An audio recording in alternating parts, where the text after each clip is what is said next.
So it has a history. Let me dwell a little on the history. In 1948, within 1 year of founding Pakistan, the Pakistani leaders declared that only Urdu will be the state language of the nation, despite the fact that at that time, more than 55% of the population, of the entire population spoke Bangla. So it was then we realized that we have to uphold our identity, because once you cut off a population from their lingua franca, that is their motherland, then eventually they get delinked from their roots and from their heritage. As a result, they're unable to reap the benefit of the age-old wisdom and the knowledge base of their past generations. And to their children, the history just starts from yesterday. And the people of Bangladesh realized it early on in the early 80s, right after the partition. So thus began the language movement, demanding Bangla to be our state language alongside Urdu. This was basically to uphold our linguistic identity, our linguistic heritage, and for that matter, our own identity. And by early 1952, the language movement gathered further momentum, and our people started standing up to defend their mother tongue Bangla. Then on 21st of February, on this very day in 1952, our students and youth brought out peaceful protests in the streets of Dhaka, protesting the decision of the Pakistani rulers. But without any provocation, the police fired at the protest march, and in the process, several students and common people were killed. This happened within the 5 years of United Pakistan. So the 1952 language movement made us realize very early on that this is not what we fought for. This led to our struggle for independence and eventually the emergence of independent Bangladesh. Therefore, we, the Bangla-speaking people, we understand the value of speaking, preserving, upholding, and using the mother tongue Bangla. And we have learned it in the hardest way, by shedding our blood. So inspired by the supreme sacrifice of our language martyrs, Bangladesh has always been a global proponent of promoting mother language. And this spirit led us to take the initiative of having an International Mother Language Day at the Committee of Nations, and with the purpose of highlighting the importance of protection and preservation of all mother tongues all across the globe.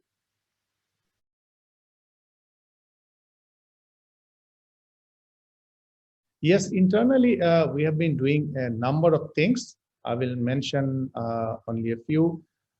First is an initiative taken by the government many years back. And as a part of that, we have established an statutory institution.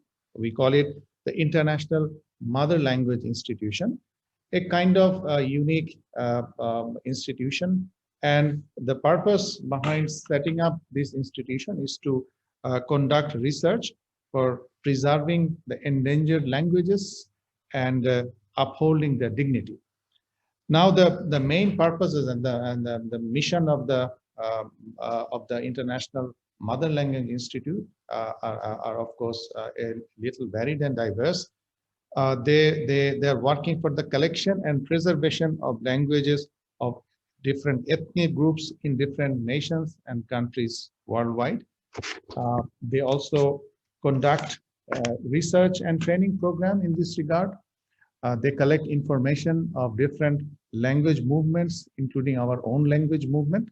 They conduct research on those, as well as disseminate historical information concerning language movements among the member countries of the UNESCO. Therefore, the International Mother Language Institute has also gained the status of a UNESCO Category 2 institute. Secondly, since 2017, our government has taken an initiative to teach our ethnic minority children and youth in their native language from the pre-primary level. And currently textbooks are printed in five different ethnic languages other than Bangla. And the students are getting all the textbooks on the first day of the year and for free. Thirdly, we also have another institute, we call it Bangla Academy. It's an autonomous body to nurture the preservation and promotion of the language Bangla. And the institute has been publishing dictionary of dialects since 1965, so even before Bangladesh was born. And this has been the activities of the institute has been quite instrumental in protecting and preserving use of Bangla across the country. So these are basically the steps taken by the government.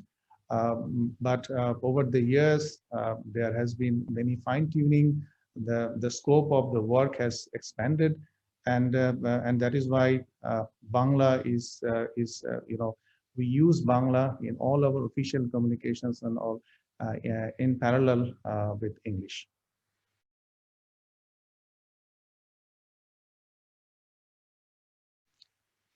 When it comes to cultural diplomacy, the International Mother Language Day is one of the main vehicles we use by our missions abroad. You would agree that the predominant expression of culture is language, and mother language is the best vehicle for nourishing and practicing culture in any society. And it is, of course, the most powerful instrument for preserving and developing our tangible and intangible heritage. So the contribution of mother tongue in preserving cultural diversity is critical. And International Mother Language Day is also an apt occasion to remind us about that mother tongue is the bearer of one's cultural identity. It is about one's cultural heritage. It's also about promotion of intercultural dialogue. And respect for mother tongue also contributes to promoting understanding among diverse communities and different cultures. So in that spirit, Bangladesh Missions Abroad has been observing the International Mother Language Day in collaboration with other countries and stakeholders in all major capitals of the world. And as I have mentioned already, that is an important vehicle of our cultural diplomacy. In all those observances, multilingual cultural performance is a common mainstay. We bring together different language speakers. We hold panel discussions focusing on the importance of promoting and protecting mother tongues all across the world. We erect language monuments, makeshift language monuments, language martyrs monument. And in some of the capitals, we also have some permanent monuments done by in collaboration with our community. We sometimes also arrange blood donation camps to this is symbolization of the blood our language martyrs shed on this day in 1952. As we so do, we remain mindful of the cultural uniqueness and the authenticity of the host country. And for instance, Bangladesh High Commission in Colombo, in collaboration with the government of Sri Lanka, has and also in partnership with other Sri Lankan stakeholders and the United Nations system, commemorating the International Mother Language Day as a signature public event since 2015. And every passing year, the scale, scope, outreach, participation, as well as interest about the event is growing. Next week, we will be commemorating the day. We will be observing the day on 21st of February, Monday at the Independence Square. And Honorable Prime Minister Mahinda Rajapaksa has kindly consented to grace the event. The purpose would be to project the spirit of pluralism, inclusion, multilingualism, and multiculturalism. And we expect and the participation of children from different uh, linguistic background and ethnicities. They will do cultural performance in their own languages, we believe this will stimulate creative ideas and thoughts among them about the mother tongue and universality of languages. On this occasion, we also have rolled out an island-wide art competition, painting, creative essay writing, poetry writing in both Tamil and Sinhala. And this we are doing in keeping with the Constitution of Sri Lanka, which also upholds multilingualism by recognizing Sinhala and Tamil as the official languages. We will also arrange a blood donation camp. We will have a panel discussion on importance of mother language with the University of Colombo. We will also bring together children of foreign of other nationalities and those who are affiliated with different cultural centers of different diplomatic missions resident in Colombo. The theme would be mother language, mother tongue. So basically, this is about turning back to our roots. So these are broadly the initiatives or the programs we chalk out on the eve of the International Mother Language Day.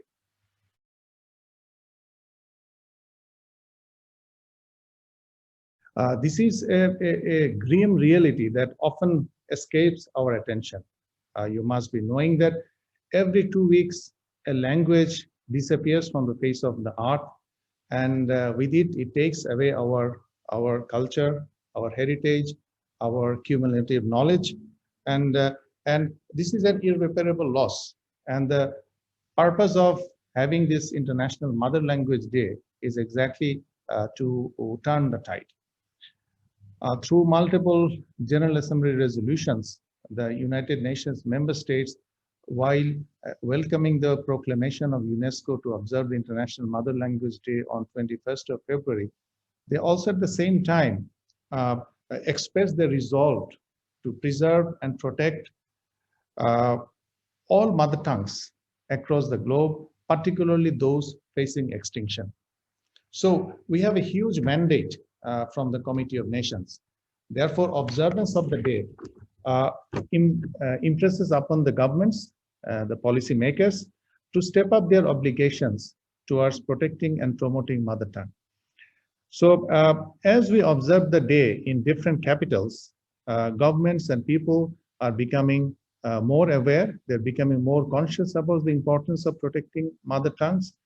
They're developing fuller awareness of it, the value these mother tongues carry, and the necessity of their preservation.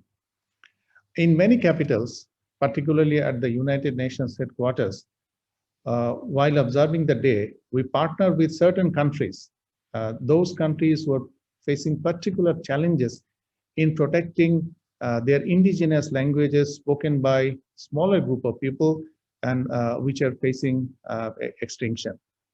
What we do during the observance, we share each other's best practices for preservation and promotion of such endangered languages.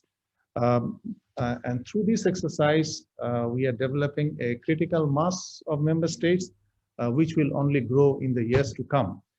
And we hope this will eventually turn into a movement worldwide for promotion and protection of mother tongues, mother languages all across the globe.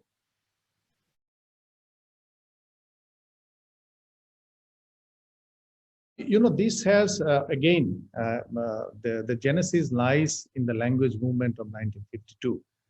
The protesters on 21st of February and in 1952, when they were doing it, asking for demanding Bangla as a state language, that was alongside Urdu.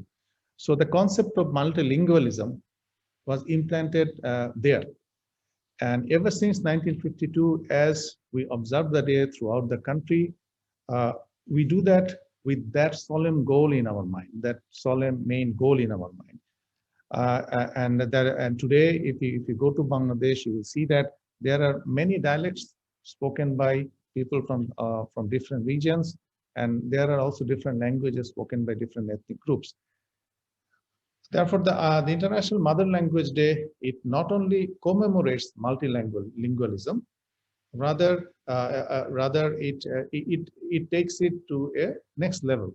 And you will see that every year the UNESCO comes up with a theme for observance of the day. And if you look at the themes, you will see a gradual progression towards multilingualism. For instance, in 2019, the theme was indigenous languages as a factor in development, peace, and reconciliation. The theme for 2021 was fostering multilingualism for inclusion in education and society. So you can understand the element of multilingualism when it comes to observation of the day is only growing. And obviously, multilingualism strengthens the unity of cohesion among societies, promote understanding, tolerance, and dialogue.